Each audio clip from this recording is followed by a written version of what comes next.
You are listening to the Horse Radio Network, part of the Equine Network family. What a beautiful day for horses in the morning. You are listening to the #1 horse podcast in the world. Here's your entertaining look at the horse world and the people in it.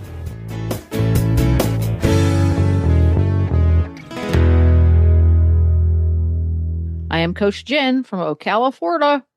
And I'm Mary Kitzmiller from Kemp, Texas, and you are listening to Horses in the Morning on the Horse Radio Network for September 4th, episode 3767. Good morning, Horse World. Woo! What is your favorite day of the week? You never stop learning. You never stop understanding. It's more in depth than just riding a horse. Exciting, knowing that for the rest of my life I could work on this and I'll never stop learning.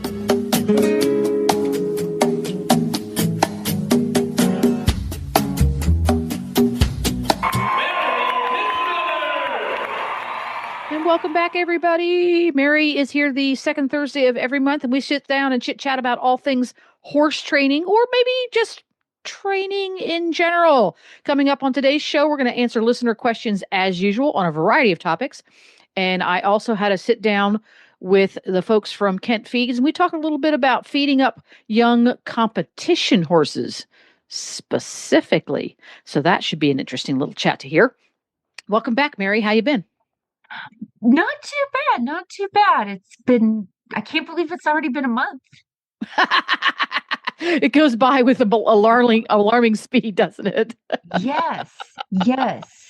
Well, you are fixing to head out to another competition with your Mustang Remy, are you not? I am. As soon as we wrap up here, I'm hitting the road for Hamilton, Texas, which is like 2.5 hours away. And we're doing another Stock Horse of Texas show. So trying to rack up those points, see where we end up at the end of the year. You picked yourself up another buckle recently with Remy, didn't you? I did. So there's another Stock Horse Association in Texas called the East Texas Stock Horse Association. And I wasn't even keeping track, and I got told that I was the reserve in the ranch and the cow horse. So yeah, that's his third buckle he's gotten. Woohoo! Well, no, we're going to use we. Remy does not do this on his own. Yeah, he definitely would rather just sleep in the pasture in the sunshine if he had his choice. But I pay him well for his work. See, that's right. He has an excellent salary system right there. Yes. There we go. Well, glad to hear things are going well with Remy. Best of luck on your upcoming show. Thank you. And as regular listeners know, this is the point in the show where we chit-chat about Mary's training tip. So what is your training tip this month, and what inspired it? So I typed in the notes that it was don't be afraid to train, but then as I was thinking about it, it's actually don't be afraid to make mistakes. And this was inspired by, so I have a new puppy that I'm working with. She's my little Belgian Malinois, Ember. And she's my second Belgian Malinois. And with Echo, who passed away in the spring, I did a lot of work on training her because they're a very high energy, intense breed. And they pretty much require at least basic training so that they don't destroy your house and everything inside. So when I got Echo, I had to actually not set out to get a Belgian Malinois. Long story, but she just kind of fell into my lap, the opportunity to have her. So I didn't have a whole bunch of time to really think it over, research. I agreed to go look at her, and then I did a bunch of last minute research on Belgian Malinois. And everything I read was a lot of people saying, so much dog. And I found myself going, oh my gosh, what the heck am I doing? But it ended up wonderful. She was like my soulmate dog, the most wonderful dog in my life.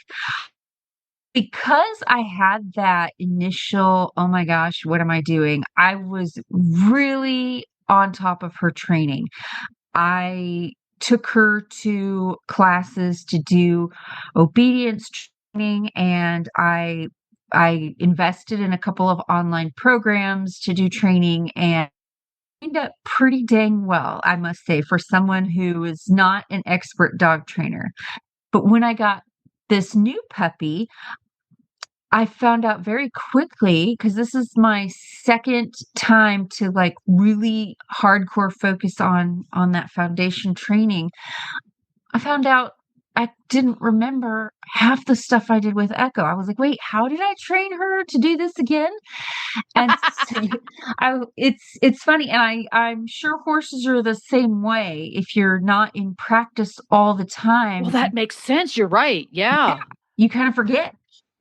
I reinvested in some more training programs for the new pup because I wanted to be even more structured. I'm not going to do any sport work with her, but I still wanted like that really cool competition heel that you see. Like if you Google any Belgian Malinois video, you'll see people doing it where the dogs are just like really focused and have a good heel and all of that stuff.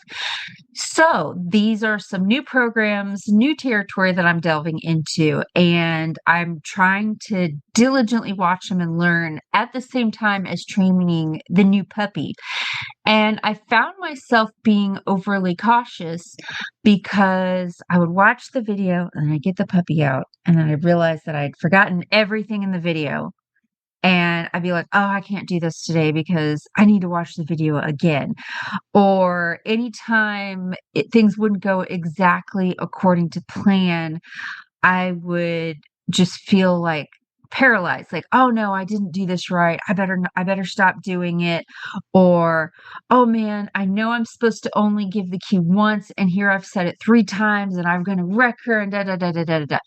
And so I found myself very quickly just being very stifled and afraid to train as I was training, because I'm like, I'm going to do it wrong. I'm doing it wrong. And this isn't how I'm supposed to do it. This isn't how it went in the video that I watched. And finally, one day I'm like, no one's watching you right now, and your puppy will forgive you. And if you're not absolutely perfect. So I just pushed through and kept going, realizing, yes, I made the mistake. I was supposed to say this cue, but I said that cue instead. Or I was only supposed to say the cue once and then get the puppy to do it, and I didn't. And I had to say the cue 3 or 4 times. And I found myself thinking, well, so what? Like, I'll make a mistake and then it'll be okay, and I'll have to fix the mistake, but that's fine. And I've been so familiar with horse training for so long that I don't have that same fear. I don't have the fear of improvising and making a mistake and realizing, this didn't go perfectly, but I can redo it. I can fix my mistakes. So I just found myself being okay to be out of my comfort zone, being okay to make a couple mistakes that if a real dog trainer was watching, they would kind of actually me, like, actually it's supposed to be like this. And I'm like, no one's here to watch. And most dog trainers are like most horse trainers, in that they get that people are learning and it's going to be okay. So that's the gist of the training tip. When you're out there and you're in the field trying out your new practices, it's okay if you make some mistakes. The most important things are that you're safe, that your horse is safe, that you're trying to be as fair and clear and consistent as you can with the horse. Horses are very forgiving. If you make a mistake, it's not the end of the world. There are not too many dire, big mistakes that you really want to avoid making. For the most part, the errors that we make are a slight mechanical error. I didn't give the cue exactly right, or I didn't ask for this in the way that I should have, or I should have kept asking until I got this result instead. It's okay, because over time, it's more important that you practice and gain consistency. And the more consistent you are and the more practice you put into it, you'll erase all of those times you didn't do it quite right. It's better that you just dig in there and do it and be consistent than being afraid to try. Yeah. The mistake I try to remind myself is the one mistake I should not make is making the same mistake over and over. Yeah. When you foul something up or you feel like things are not going properly, which usually means you fouled something up. It's like, it's not going the way it should be going. You take that opportunity to learn what you need to change or what you need to do differently so that you don't keep making the same mistake. What I used to see when I taught riding lessons a lot, they were what I called my difficult students. The people who just want to ride, they don't really want to learn how to ride. They just want to ride. They would make the same mistake over and over and over. And it was the struggle for me to try and enlighten them and understand why it's important that you don't keep making that same mistake. There are consequences. And frequently those consequences are way down the line. And then it's a little too late because you've ingrained that mistake, and that mistake becomes part of what the horse perceives as the correct answer. So not being afraid to make a mistake intuitively says to me, not being afraid to learn more and go, do I really know as much as I thought I did?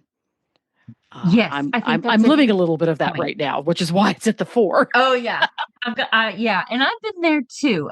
So if you make the mistake and it's still not going well, you're not able to get it fixed, the results are you're getting the same wrong results every time. That's when you're going to say, okay, stick a pin in it, pause. I need to pull up that training video again, or maybe I try a different method, or maybe I call my expert friend down the road, or I go hire my local trainer and get a lesson and get another pair of eyes on me. And, that's when you're going to want to really go back to the drawing board and rework it and, get some more knowledge. So there's certainly that aspect of it too. I think a lot of us, especially women, tend to be more on the timid side, like I was with my puppy, like, oh, I didn't do this right, so I just might as well not do it at all. But yeah, there's definitely both ends of the spectrum. If you're just still not getting the results and you're trying it over and over and over again, before you really ingrain that into your horse, definitely get some intervention, either some more education or an expert to help you out. Perfect. Dun, dun, dun. And speaking of intervention, I sat down a few weeks back with some of the good folks at Kent Horse Feeds, and we had a chat about the role that nutrition plays in prepping your horses for the show season and keeping them looking good all the way through the show season. So let's tune into that right now. And I'm so happy to welcome to the show Kristen Sturken and Chris Arnston, and they are here compliments of the folks at Sentinel Feed. We're going to chat a little bit about considerations for horses that are coming up into the show season and keeping them at their best, at their peak during show season, and how Sentinel's extruded feeds can help them do that. Welcome to the show, Chris and Kristen. Happy to be here. Thank you. Chris, I'm going to start with you. You show and compete with halter horses at a very high level. So halter, I think, is the discipline that has the most crucial first impression. The judge is looking at the horse right there in front of him, very close up. How do you think that nutrition plays an important role in creating that wow factor first impression? I think nutrition is one of the most important things. I think nutrition keeps the wow factor by making a tighter muscle a pretty top line. It'll put weight up over the back. The coat conditions, obviously important. We want them to be shiny and healthy hair, not dull. I think that nutrition also, with the Sentinel Safe Start, has the low starch, the low sugar diet that keeps the growing foals, the younger stock, the weanlings and the yearlings. It keeps the pithetidis away from their joints. but it's something that's got to be monitored daily, obviously. But it's that overall look, the look of the eagle, the wow factor, whatever you want to call it, nutrition plays a huge part in, for sure. So long show seasons. It seems like the show season gets longer and longer every year. Do you find that the Sentinel extruded feeds are useful for helping keep your horse at peak for the entire season? Yes, and depending on the horse, we don't keep all of them at peak level all year long. Like if we're showing them in May and we're not going to show them again till November, we'll back them down, take a little weight off them, let them have a little more fresh look when they come back, and then 60 or 90 days before the next big show, kind of fill them up and get them a little fuller and increase the intake basically to them. So I talked about extruded feeds. Kristen, can you tell me what an extruded feed is and why it makes a difference?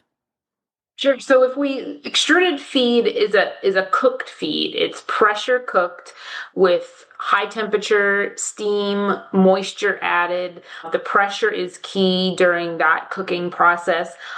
If we compared it to a pellet, it's also a form of a cooking process, but not as high in temperature, not the pressure degree that we have with extruded. So a little bit different cooking process. And if you look at a pellet versus an extruded nugget, you see a pretty big difference. A pellet is much smaller in diameter. It's very dense if you broke open a pellet, compared to an extruded nugget is what we call them. It's very light and airy. If you break open an extruded nugget, it's very porous, and that's what makes it super easy to chew for the horse.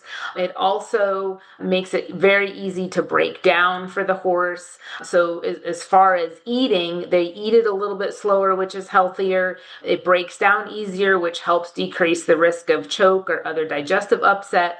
The cooking helps to increase the digestibility of that product and increase the nutrient utilization. The bottom line is the horse just gets more out of that feed, and typically we see most horses eat a little bit less of an extruded feed compared to a pellet or even a textured feed. So it's all related to that cooking process. It also helps make sure the nutrients like protein and starch get digested where they're meant to be digested, in the foregut before they reach the hindgut, and that's healthier for the horse. So, quite a few differences and quite a few benefits to an extruded feed. So, Chris, you mentioned Safe Start feed from Sentinel. When you're feeding up and prepping young horses, weanlings, foals for competition, how does Safe Start play a role in that? And what is your forage of choice, and how does that fit into the program? We feed alfalfa, straight alfalfa with this Sentinel Safe Start. On the weanlings, we feed a lot more grain than we do alfalfa. And then as they get older in life, it kind of tilts the other way, where you'll get a little more alfalfa and a little less Sentinel Safe Start as they get to be 3, 4, 5 years old, that sort of thing. But I think the Sentinel Safe Start for the growing babies is, the best feed out there. There's no doubt about it. With the low on starch, low on sugar, they utilize the feed, as Kristen said. I think the hindgut in our halter horses is the thing that when it's not right and not processing the food right, we don't have that healthy hair. We don't have a happy horse. We don't have that wow factor look. And with the Sentinel Safe Start, we have basically zero hindgut issues. Now, as far as the mare is concerned, because you're fitting up these youngsters to become show horses, does Safe Start play a role for the mare's nutrition? Absolutely. We feed all of our mares the final 3 months. The majority of them get it year round, but the final 3 months is the main 3 months to get the Sentinel Safe Start in them, to make that baby, when it's growing, have as much nutrition for the health of that foal inside. And then we definitely feed it to the mare after she foals, to where that baby, when it first starts eating, can get that same feed in it, and it's used to that feed, to where when we wean, the baby just goes right on. Some people have said, well, we feed oats at home, and I'll just send the baby to you, and you can start it on the Sentinel Safe Start. But that there's such a texture difference. Sometimes it takes them a week or 10 days to kind of get used to that from a pellet or an oats or something like that compared to the Sentinel Safe Start. So I tell all my customers, when the baby's born, keep the Sentinel Safe Start in front of the mare, let the baby eat that. And then when they bring them to my facility, if they're not born here, I mean, they're already on it and they take off and it just works. That makes sense that you don't lose any condition during that transition. Yeah. Yeah. And I mean, you're already stressing them, weaning them, moving them to a new place, and then you switch feed and you're just asking for problems. So it's much easier if they're on that all the way through. So, Kristen, one final question for you. At what point during the mare's pregnancy does it become really critical that they've got a good quality feed and the appropriate quantity of it, like Safe Start from Sentinel? We really stress to the horse owners or breeders that it's really that last 3 to 4 months. I mean, they need to be in good health and get good nutrition throughout pregnancy, but that the last 3 to 4 months are when that unborn foal growing fast, they're growing a lot, and we really need that mare healthy and passing those nutrients on to that foal for proper growth. And we also, we want to make sure that mare goes into foaling in good body condition, not too thin, because once she starts lactating and that foal is nursing, those are some of the largest energy or calorie needs that a horse can have. So we don't want them to, lose or lack body condition going into lactation. So those last few months and then into lactation is then critical for the mare as well as the foal. But we want to keep that mare healthy too in lactation. I think that's very easy for folks to underestimate the amount of energy required for a mare nursing a foal. And that's when you get behind the 8 ball. You're everything's going great, mare foals, and somehow or another, 17, 18 days later, she's lost a massive amount of weight because you weren't prepared to meet those caloric needs. So that makes perfect sense. Those last 3 months really keep things up to snuff as far as her caloric intake and the quality of the calories that she's taking in. So thank you very much, Kristen and Chris, for stopping by the show. You can find all sorts of great information about Sentinel's extruded feeds at feedsentinel.com/trusted. And I will also put that link in the show notes page. And you guys, thanks again for stopping by the show. So next is listener questions. What are we going to start with? Okay, let's start. I'm just going to go right in order here. I found a lot of these questions have a very similar theme, which as they do, I think most of you guys are working with spooky horses this week. And even though you have different specific spooky horse problems, I think it's going to be a lot of the same advice. Let's start with Courtney. So she says, what are some of your favorite ways to bring a spooky horse back into work after a long break? I've not ridden throughout my pregnancy because I love my horse, but I also respect her unpredictability. Very smart. I've also been pretty sick, so haven't been doing groundwork either, but want to focus this fall and winter on some groundwork and light riding to build her back up. She has not yet consented to this idea. She will no longer be a pasture puff. I imagine she will be less than thrilled. I can definitely relate to the horse on that one. Yeah. Yes. Yeah. I would also like to be a pasture puff.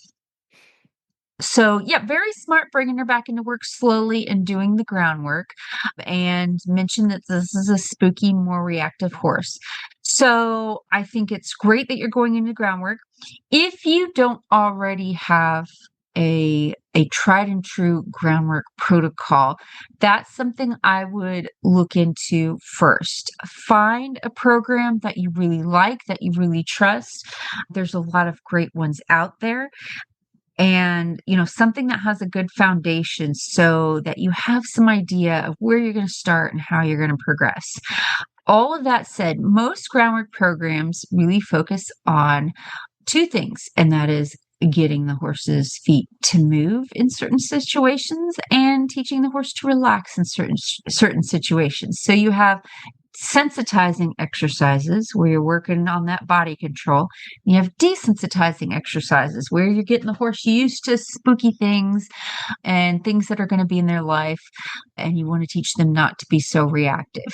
So when I do these groundwork protocols, I typically tend to shuffle through sensitizing exercises, desensitizing exercises. So I like to start my groundwork session with a desensitizing exercise typically, because I don't want my horse to think when I throw the halter on him, we're just going to go to work really fast. We're just going to immediately start lunging circles or running around the round pen, especially if you have a reactive horse, because they'll get in that habit of just being, moving all the time as soon as you start your groundwork.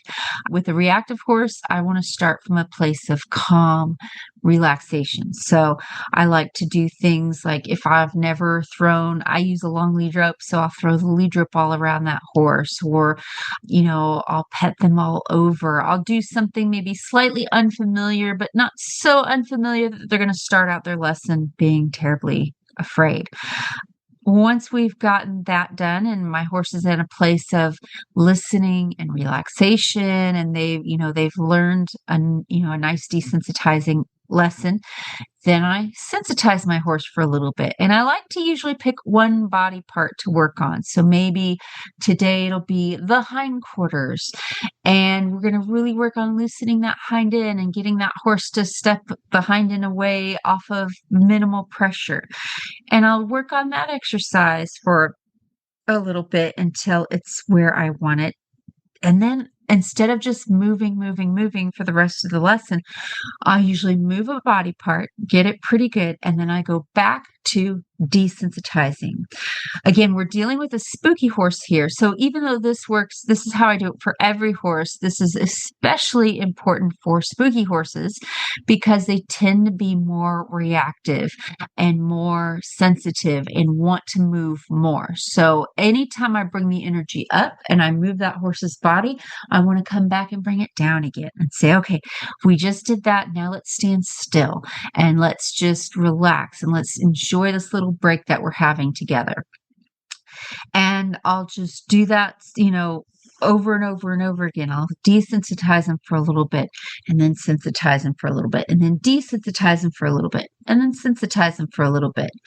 Now, no matter what groundwork program you're doing, maybe you're a really big fan of John Lyons or Pat Pirelli, or I know on the English side, there's like the TNT method. A lot of them are different iterations of the same ideas. So no matter which one of those you're doing, the one thing that I found is a very strong thread throughout all of my training that I think is extremely important, no matter what method you're using, is I want to teach the horse where home is. And I've talked about this before. And what I mean by home, I want to teach my horse that if anything happens unexpectedly, say I'm at a horse show and someone gets dumped off their horse and the horse is running crazy around the warm-up pen, or a plastic bag floats by, or there's cattle in the pasture that just got turned out. Anytime anything unexpected happens, I'm not going to always be able to prevent my horse from being frightened, but I can help them manage what happens after. So I teach my horse from the beginning. The answer is, if you don't know what to do, it's to look to me. So I do a lot of exercises where I teach the horse to focus their attention on me. If they have to move their feet, fine, but I want to keep their eyes on me at all times. And what this does is it helps the horse recenter and stay with me. So if a horse is putting their focus and their attention on me, they're putting their eyes on me, it's very easy for me to keep control of the situation. A horse that's looking at me, he might be running sideways. I can keep a hold of him. He might be running backwards. I can keep a hold of him and keep control of the situation. And every time that horse puts their focus on me during the lesson, I want to do some sort of release of pressure and just let that horse feel all the relief that comes with putting their focus on me. So what that can look like is, let's say I'm working my horse out in the cold pasture one morning and someone does turn the cows out in the pasture, next door. My horse will probably take their focus off of me for a minute and go, oh my gosh, there are cows. What do I do? What do I do? What do I do? When that happens, I'm going to use my lead rope. I'm going to use my body language. I'm going to tip that horse's nose toward me and say, nope, look at me, look at me, look at me. You may need to move your feet. That's okay. I'll move with you. But you need to keep your eyes on me during this whole scenario. Don't worry about the cows. I'm not worried about the cows. Focus on me and I'm going to help you out.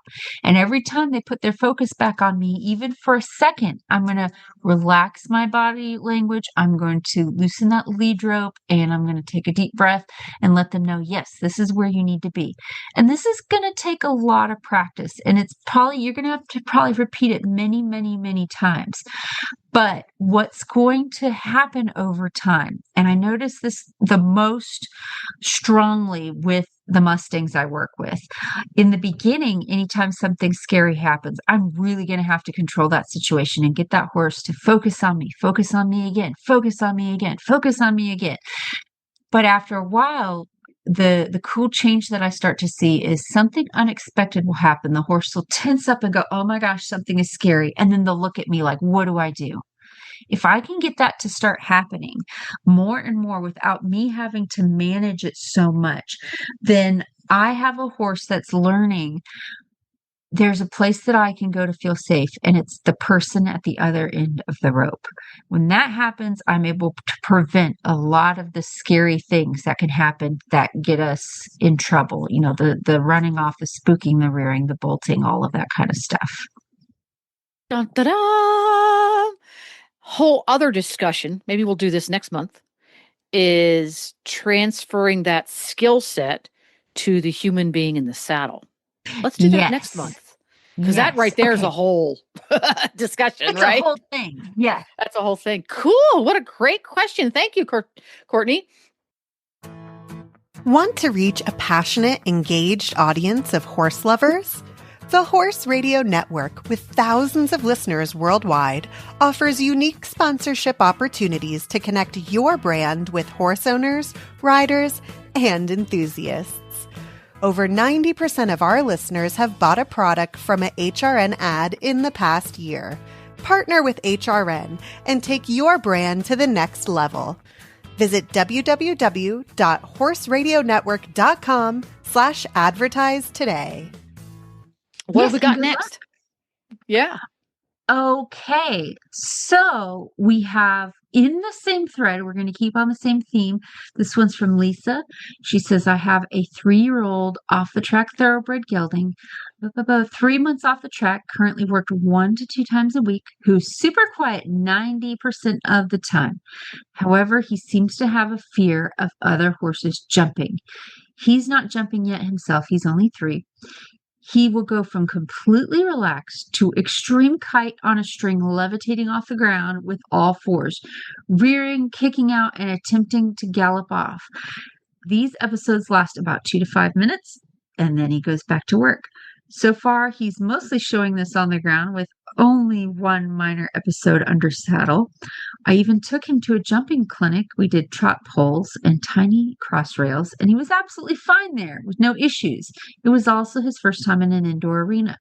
I do groundwork with him and work on moving the shoulders, moving the hind end, moving out and around me. He gets it, does it really well, but that seems to go out the window when he has an episode.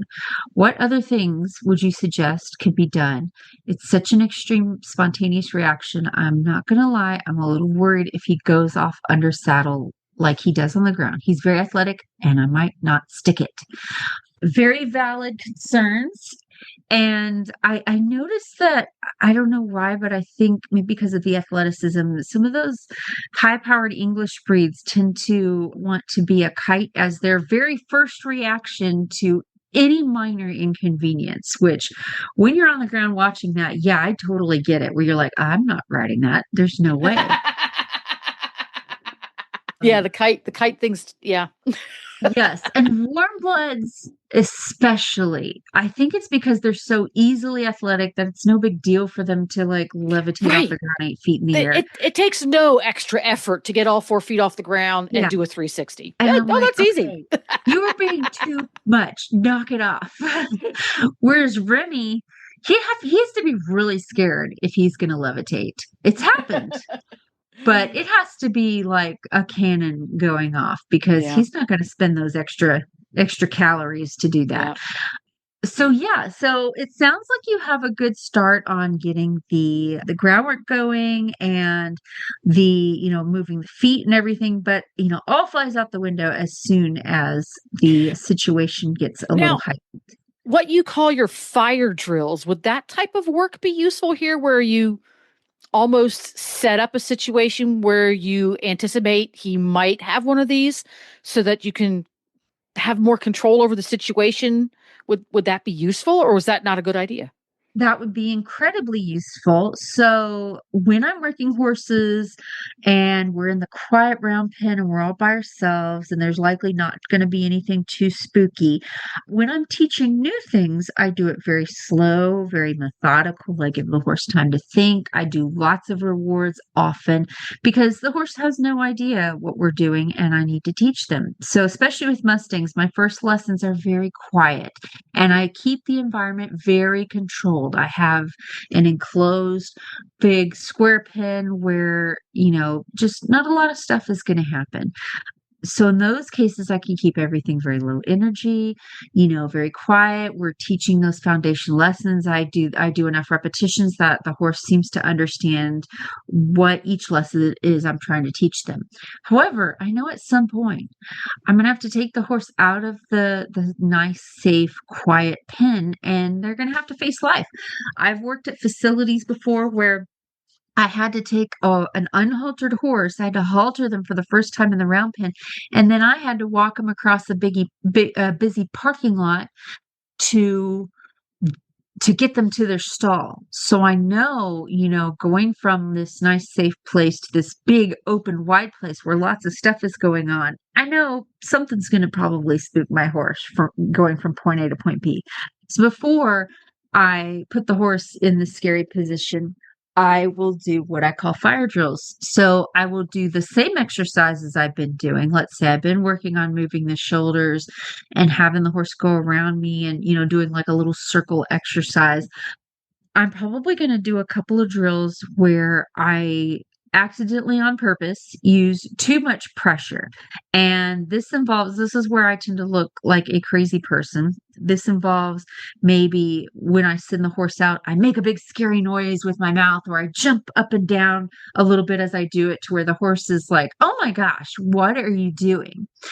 And I don't want to do it so much that I'm putting the horse into that extreme fear zone, but I want to use enough kind of big energy to where I know the horse is going to be like unsettled and go, what the heck was that? Because what's going to likely happen is the nice quiet lessons I taught them is going to fall right out of their brain. And they're going to have a big reaction, and they're going to probably hit the end of that lead rope. And they're probably going to try to problem solve on their own, doing what's familiar to them, which is spooking and reacting and maybe trying to pull away. So what happens in that situation? I'm not going to punish them because they're just having a natural reaction. But I am going to keep their focus on me at all times. So I usually do that by directing their nose. I tip their nose toward me. As soon as they put their eyes on me, I'm going to give the lead rope a little bit of a release. And I'm going to keep doing that until I have all their focus back on me. So this usually results in them yielding their hindquarters and facing me, and they're standing still for a moment. Every time I get a moment like that, I release the rope, as in I just put some slack in the lead rope. I become really relaxed, and I'm going to let them have a moment to just breathe and process what just happened. They might go right back to spooking again. If they do, same thing. I just tip their nose toward me and then release when they put their focus back on me. And every time that happens and they realize that, okay, something scary happened, I tried to move away from the scary thing, or I tried to just take matters in my own hands and be reactive. But when I put my focus back on my person, I felt relief. They're going to look to that more and more and more. I cannot prevent my horse from being scared. I can't prevent them 100% from moving their feet in a moment of reactivity. I mean, they're a prey animal. That's what they do. But I can start teaching them to search out where the relief is going to be. You're not going to find the relief by dumping your rider and running off. You're not going to find your relief by screaming for other horses in the pasture or trying to run off to the barn or anything like that. Where you're going to find help is with your person. And if they can look at me anytime there's something scary, then not only can I keep hold of the situation and keep control when things do get scary, but the scary things are going to happen less and less. So when you're out with your horse in the arena and other horses are jumping, I am going to treat my horse like nothing's going to happen and they're going to be totally fine, and I'm going to put them through their paces. But as soon as the horse in the background hits that jump and my horse goes, oh my gosh, the two things I'm going to focus on is keeping a healthy distance between me and the horse. Because when they go airborne, sometimes they go airborne at you, and we don't want to be collateral damage. So I'm going to do whatever I can to keep a distance between me and the horse. And that might involve like shaking my lead rope at him to say, hey, do that away from me. I might have to raise my arms or wave my flag up and down, whatever I can to say, hey, do that over there, not on top of me. And then the other most important thing is also keep your eyes on me. I want 2 eyes on me through the whole spook. So they're going to do their spook. At that point, I'm just keeping control of the situation. Again, keep those 2 things in your head. Healthy distance from the horse, keep their eyes on you. As soon as they find that spot where, okay, they've come back down to earth, their eyes are on me, I'm going to relax. And so I loosen that lead rope and I get really still. And the horse that's terribly reactive might go back into the spook again. If they do that, again, keep a healthy distance from me, put your eyes on me. This is something I do almost every clinic because a lot of horses haven't been away from home, or maybe you've never been away from home and we're in the arena with several other strange horses and sights going on. So a lot of horses are just losing their mind. And I know that at home they've been perfect little angels, but they come to the clinic and they're all like, oh my gosh, pandemonium, anarchy.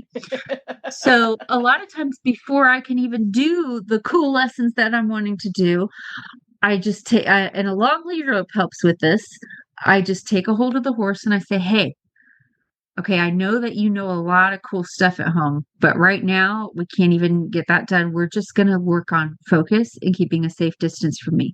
And I might sit there for 5-10 minutes, just reminding the horse, stay away from me, but put your eyes on me. Stay away from me, but put your eyes on me. And every time they do it, I'm going to release. They might hold still for like 2 seconds and then go back to being airborne again. So I go back to managing the situation. Okay, yes, I know you're in the air. That's lovely, but just make sure you do it far enough away from me that I don't get hurt and you keep your eyes on me. And what happens almost every time I do that is when the horse finally comes back down to earth and we get through the spook, we get through the situation, they let out a big deep breath and they lick and chew and lick and chew and lick and chew. And it's just slowly ingraining in their brain. This is where home is. This is where you are safe. So in the situation when you're out there and your horse has an episode, I'm not going to be able to completely prevent the episode. Manage the spook, eyes on me, safe distance away. When they come back down to earth, relax. Let them have a moment because they need to know where the relief is. And then try again. Say, okay, I was asking you to go around a circle. Can you try that again? And I'll ask real gently. And let's say they take a step and go, no, I must be airborne. Manage the situation, get their eyes back on you, make sure they're safe distance away, release when they're back down to earth, and then say, okay, I would like to try that again. And my energy throughout all of this, I will step in as firmly as I need to. I will manage the situation with the skill of a ninja, because I've done this many times. But other than that, I kind of have this nonchalant, I'll look at them, I'm like, are you done? All right, let's try it again. And I do everything very easy with my body language. I'm like, take your time, go back on that circle. Let's say this time they take 3 or 4 steps. And if they're walking on that circle nice and calm, I'm loose lead rope, I'm chill. I pretend like I've never seen them spook in my life and they're going to be perfect. Let's say they go 3 or 4, even 5 steps, and then they go, no, I have to run off. I have to go airborne. Okay, tip your nose toward me, look at me, and relax. And I'm going to have to manage those panic attacks over and over and over again. The best place you can do this, if you can maybe be where your horse can see horses jumping in the background, but you're far enough away that they're just not completely out of their mind about it. I do this with my horses at shows and everything. Instead of trying to take my horse right into the scary situation and say, you know, put your nose on the scary sign and deal with it, I just let the scary things happen in the background. And I'm like, oh, yeah, that's nice. That horse just bucked its person off. But, you know, look at me, because that's what you should be focusing on. And let's try again. Ooh, I have a question for you, because this is going to be quiz Mary day for me. When you have a horse who, because the background is, again, that whole fire drill concept. Let's take small steps towards the thing that sends you over the edge.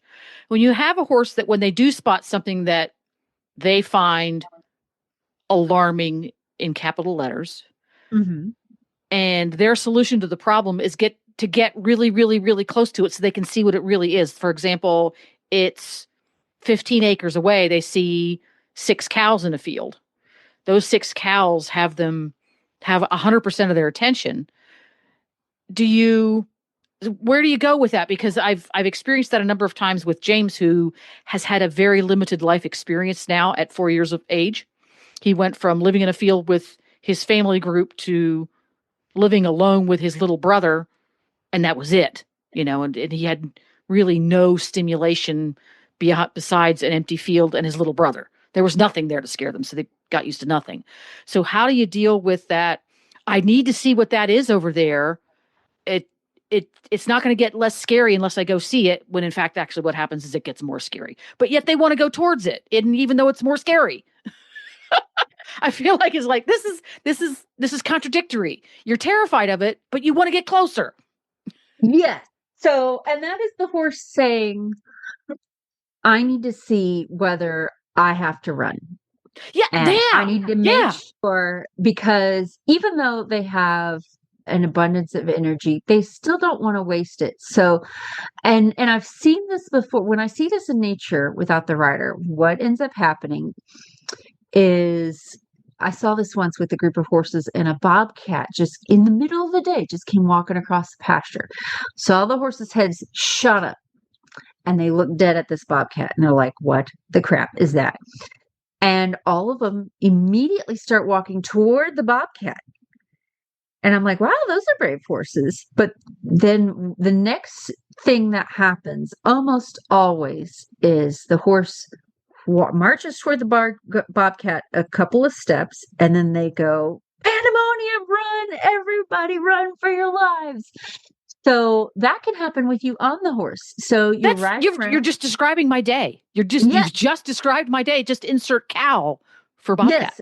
Watch your horses in the pasture, and if something, a dog comes running across the pasture, head up, focus on the dog, and then pandemonium. Run away from the dog!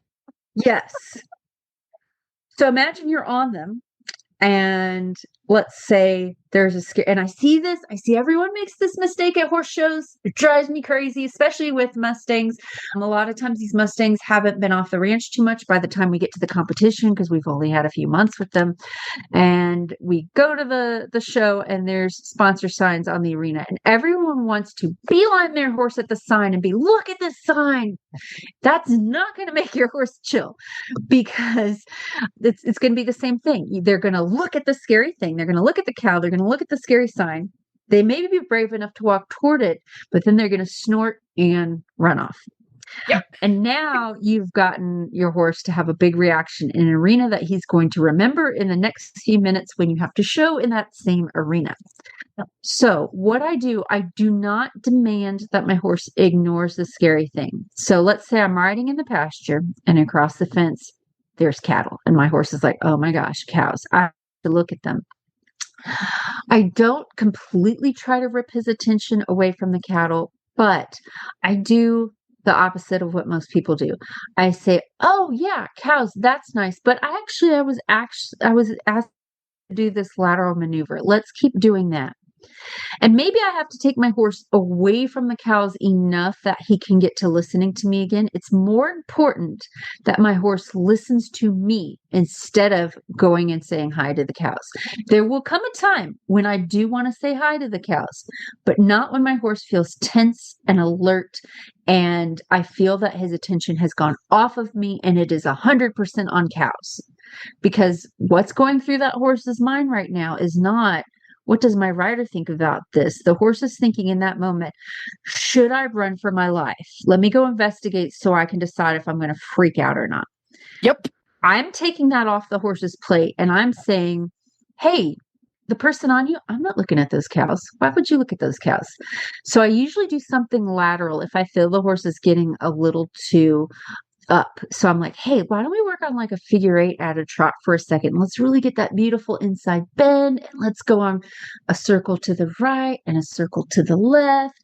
And what I will tend to do if I've decided that I really want to get my horse near those cows by the end of this, what I will do is I'm going to give my horse little drills to work on. Let's work on circles. Let's work on 2 tracking. And as I'm turning my horse in these circles or serpentines, semicircles, what have you, I'm going to just kind of keep turning my horse into the cow. So I'm not going to, so I'm going to turn kind of toward the cow and then maybe trot forward a few lines and then do a circle over on this side and then kind of turn my circle toward the cow again and then trot forward a little bit. And anytime my horse wants to peel his attention away from me and look at cows, I'm like, oh, no. Why don't you go back into a turn again? And I'm just doing this very loose, very easy. And my attention is also on the cows, but I'm going to pretend like, no, what we're doing is far too important to really focus on the cows. And what ends up happening is by doing that lateral work and giving your horse a job to focus on and releasing your horse, giving your horse lots of releases anytime he relaxes. So if I'm working on that circle and he's really tense to start in that circle because he's thinking cows, cows, cows, cows, cows. As soon as I feel my horse get into that bend again and they relax over their top line, I'm not going to throw the reins away, but I'm going to like open my hands and say, yes, that's where you need to be, where I'm asking you to be with my legs and with my aids, with my hands. And so after a while, you're going to feel them start to relax a little bit. You can then slowly start to work your way closer and closer to the cows. I never beeline it toward them. I'm just going to kind of go back and forth and sort of like you're cutting the cow, back and forth and back and forth. And we'll get to a point where we've gotten pretty dang close to those cows. And I wait until my horse just feels really loose in their body and really relaxed. I get him as close as is reasonable. I'm not going to make him go all the way up to the fence if he doesn't feel okay. But when I feel that that horse has relaxed and those muscles feel nice and soft again and he's really focused on me, then I'm going to say, hey, that was really good. Why don't we stand for a second? And oh man, there's cows over there. Fancy that. And I'm going to let him rest where the scary cows are. And let's say he tenses up again and he says, I don't want to rest. I want to move. I say, oh, well, since you want to move, I've got all these great lateral exercises we can work on. Same thing when I go to the arena and there's signs on the wall. I'm not going to beeline towards those signs. What I am going to do is my horse takes note of the signs. I take note of how scared my horse is of the signs. And I'm going to decide, okay, I don't think I can put my horse right on the rail right now. I think that's going to be too much for him. So I'm going to be 20, 30, 40 feet off the rail and work on what I'm working on, and let's say I'm getting ready to go in a rail class. So I'm going to go, in straight lines around that arena. And I'm telling my horse, don't focus on the sign. I've got something for you to work on. And I'm going to get them to a point where they feel softer and more relaxed. And what will naturally tend to happen is that small circle we had to start out in just to get us focused is going to naturally go bigger and bigger and bigger the more laps we take around the arena. And I'm not looking at the sign. The horse shouldn't look at the sign. I'm looking ahead of where I'm going. So if the sign is right to my right, I don't stop and look at it. I'm looking to the corner. I'm like, I want to drive the horse as deep into the corner of that far side of the arena as I can.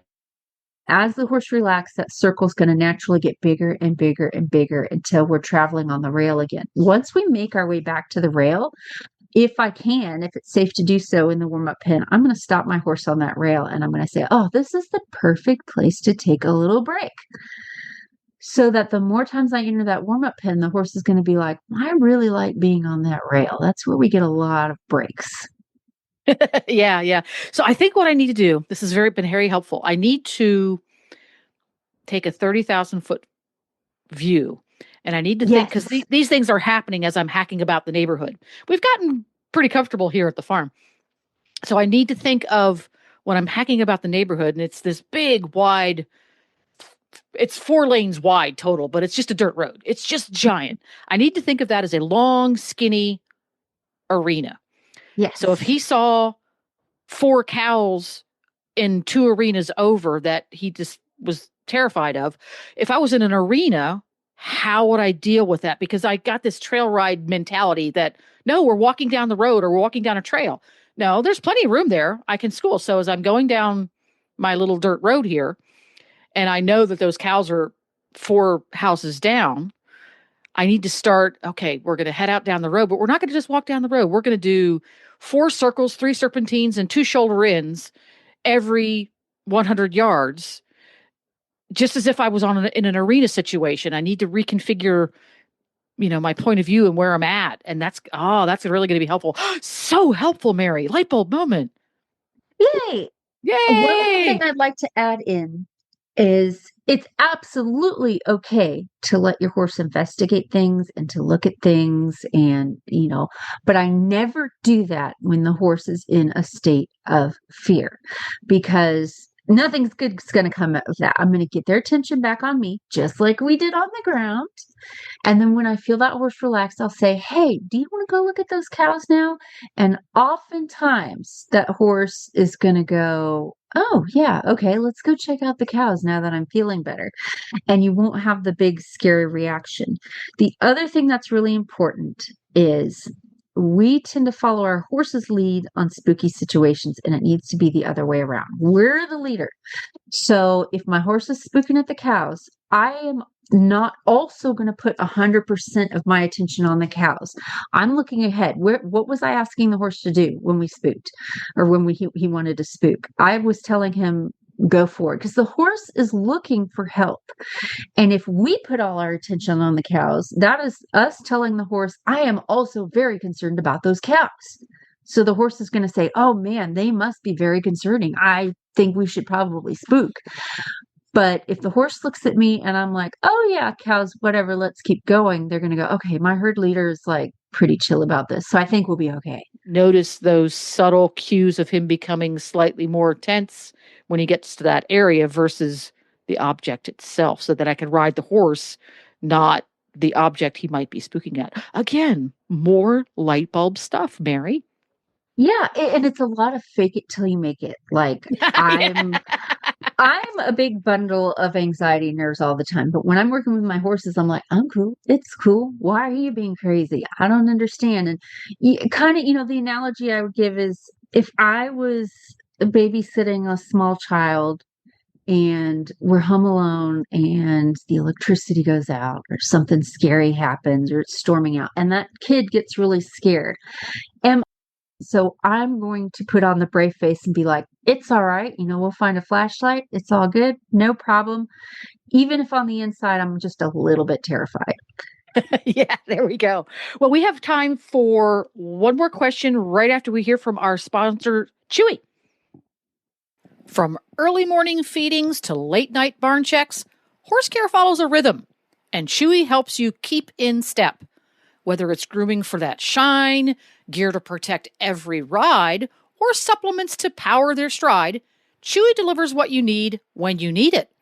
Fast shipping, flexible auto ship, and trusted brands mean you can focus on the feel of the reins, not the stress of the supply run. Your horse counts on you, and you can count on Chewy to match the beat of your barn life for every season and every reason. Start your order today at chewy.com/equine. Okay, so final question. We're going to change direction here a little bit, and we're going to go with Margaret's question of, my sweet boy is so well trained. Every time I touch his foot, he lifts it up. I'm currently trying to put wraps on his sore leg, and he's constantly picking up his foot. How do I let him know it's okay to leave it down? Great question, and it goes to the foundation of what I do when I teach my horse to have their feet handled. So I like to teach my horse, there are times when I'm going to touch your leg, and that means just stand here and let things happen. There are times when I'm going to touch your leg, and that means please give me your foot to clean out or whatever. So I would approach your horse the same way I'd approach a horse that has never had his feet handled before. So I would use kind of both of my hands, and I would start rubbing the horse maybe from the elbow down. So like on the foreleg. And so I just kind of rub my horse, both hands inside and outside of that leg.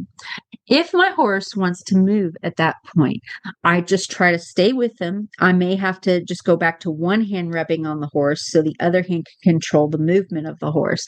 And I'm going to keep my hand rubbing just gently up and down the top of that horse's leg until they stop. When they stop, then I release. And so a horse that's terribly sensitive or maybe a little spooky, or a horse that's just so wonderfully obedient that they're like, oh, anytime you touch my leg, I'm just going to lift it. This is how I would solve that problem. So start from up high on the leg, rub, rub, rub until the horse stops, and then release. And once they can handle the top part of their leg, start working your way down to the knee, a little past the knee and the cannon bone. So if in this case with the horse, when he lifts his foot every time you touch it, I would just take both hands up and down that cannon bone and just gently rub up and down. And he's going to hold his leg in the air for only so long before he sets it down. As soon as he sets it down, I take my hands away and say, hey, that's what I want. So you're just reprogramming him, saying when I got both hands on you like this and I'm just gently petting you, don't worry about it. Just go ahead and put your foot down, release. Do it over and over and over again until the horse is like, oh, we're playing a new game. Okay, I meant to just stand still. I think that'll probably be enough for this horse to learn the difference between this kind of leg handling means just stand, and this kind of leg handling means lift up the foot. But when I lift the feet, I have a different kind of hold I put on the horse that means pick up your foot, and it means don't pick up your foot. So it's almost like a cue. So it could be a gentle pinch on their fetlock or their cannon bone. I like to just gently grab their chestnut and just give it a little bitty squeeze, so they know that when I squeeze that chestnut, or when I squeeze the fetlock, or when I squeeze the cannon bone, that means bend your leg, pick up your leg. But when I'm petting on you, when I'm, getting the wraps out and all of that, that means just hold your foot still. So you could even do this if you're doing like a standing wrap, you can even take the, what's it called? The quilt thing. It just, the word fell out of my brain. But you could take that or your rolled up wrap and rub the wrap up and down the leg. And if the horse keeps picking up his foot, just keep rubbing that wrap up and down without trying to wrap the leg. Just rub it up and down, up and down, up and down until the horse puts their weight back on that leg, and then release. It shouldn't take, I bet you could get this done easily in a few minutes, but as long as you just release when they're standing still and doing what you want, like everything else we teach the horse, it's all about the release. So when you release is what the horse learned. So if you're trying to wrap the horse's leg and you start wrapping and they pick up their foot and you take the wrap away, you're inadvertently teaching them to keep that foot in the air. But if you just stay in there with them until they put the foot back down, then take the wrap away, they'll go, oh, okay, I understand what we're doing now. Dun, da, da. Easy peasy. Thank you very much, everybody, for submitting your questions. There's a couple in there we didn't get to. Mary will be back here again next month on the second Thursday, so we will get to some of those in addition to new questions. If you would like to be a person who submits questions to Mary's show, you need to be an HRN auditor and support the HRN hosts like Mary through our Patreon account. You can just go to Horse Radio Network, and on the right-hand side of the page, it has on there Become an HRN Auditor. For folks who want to stalk you appropriately online, have you do a clinic, watch you at a horse show, etc., where can they find you online, Mary? You can find me on Facebook, Mary Kitzmiller Horsemanship. That's probably the best place. There's also marykitzmiller.com where I have my email. And I don't know if you just heard my Chihuahua. She chimed in as well. Yay! Good job, Chihuahua. She was my partner today. I have Peso, and she likes to growl all the time. And that's how she expresses herself. Aw. See, if she was a Disney character, she would be one of those Disney villains that everybody loves. Yes. He's very dramatic, but also very fabulous at the same time. See, there you go. You can find links to today's show at horsesinthemorning.com. You can follow Horses in the Morning on Facebook. Just search for Horses in the Morning. And don't forget, Mary has her own podcast feed. So if you want to listen to Mary's show and not all the rest of the Horses in the Morning shows, we forgive you. Just search for Mary Kitzmiller Training on your favorite podcast player. Glenn and Jamie will be back again tomorrow with more fun and hijinks. See you then.